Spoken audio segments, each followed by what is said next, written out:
My name's Levi with Monarch Defender. I'm here to give you a tour of your truck today. Starting out under the hood, we have where you refill brake fluid, windshield washer fluid, the power steering reservoir is going to be down here. Moving over here, we got engine oil, transmission oil and dipstick. Back here on the firewall, got your fuse box with tweezers.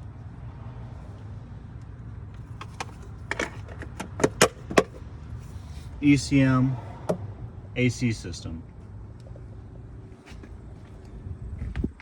Up here's your radiator. Here's where you fill it, coolant. Here we have your L96 6-liter brand new GM engine. This comes stock with 395 horsepower.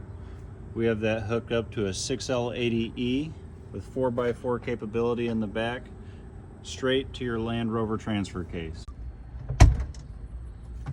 Moving inside your Defender, we got your ignition on the wrong side, turning the wrong way to start your vehicle. Got your OBD2 sensor down here under the dash, so that you can, if your check engine light comes on, you can always check to see what's going on and do diagnostics on the vehicle. Parking brake, pretty standard. New automatic shifter with your transfer case shifter, standard to the Land Rover vehicle. Starting here in the middle, we got your AC and heater control. To turn it on, we'll simply click the sun for hot air. That indicates that hot air is flowing through now. This button down here will change it, so now we're pulling air from inside of our engine. That's how we activate heat. And same thing for cold air over here. You hit the snowflake, and we can hit this button again to recirculate air inside of the cab of the vehicle. This right here is your fan control. And this right here is your temperature control. You can change what you set the temperature of the vehicle to whatever your comfort is. Right now we're running AC. To turn off the AC, you simply hit the snowflake again, and now we have no symbol up there indicating that there's nothing running right now. Hit the sun. There we have our heater indicator on. Now we're pulling air. If we want to turn that off, again, hit the sun. Now we have it turned off. On either side of this dash, you have the window for passenger and window for driver. Next, from the driver window, we have the interior cab light. This turns on the lights inside the cab of the vehicle. Now to turn it off. Moving on again, we have your hazard switch. Simply activates the hazards. Over here we have your Apple CarPlay. This is to connect your Apple phone to the stereo. AC heater control, plug-in just for charging your phone or for powering any 12-volt device.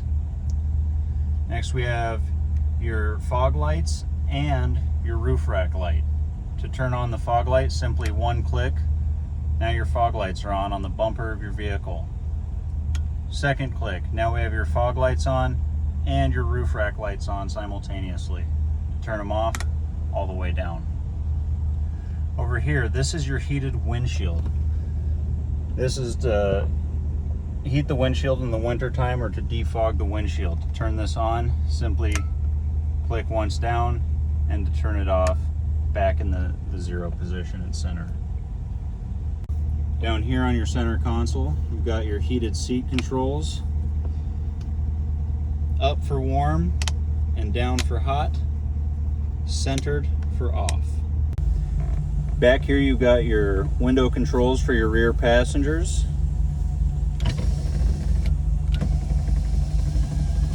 We've also got heated seats for the rear passengers. Again, this is up for warm and down for hot, back to centered for off. All right, to turn on your headlights in your Land Rover Defender, you go down here to the headlight switch. One click for running lights. This will be the ring light in your headlight, or the halo around your headlight. This will also be the daytime running lights. 2 clicks. That turns on your daytime running lights and your headlights. So now you have your headlights on. From there, if you want to activate your brights, you come up here to your turn signal switch, 1 click forward, and as it shows here, you have your bright high beam lights on, as well as your standard headlight. 1 click back, turns off your brights, turns off your headlights. Underneath your gauge cluster on your left side, you have a small black button. This button is to recalibrate the tachometer. You'll most likely never need to use this, but in the case that you do take this to a shop and for some reason need to recalibrate your tachometer, that is the switch to do so. Underneath your gauge cluster here on the other side, you have another little black button. This black button is to recalibrate your speedometer. Again, most likely you'll never need to use that, but in the case that you do need to recalibrate your speedo, this is how you do it.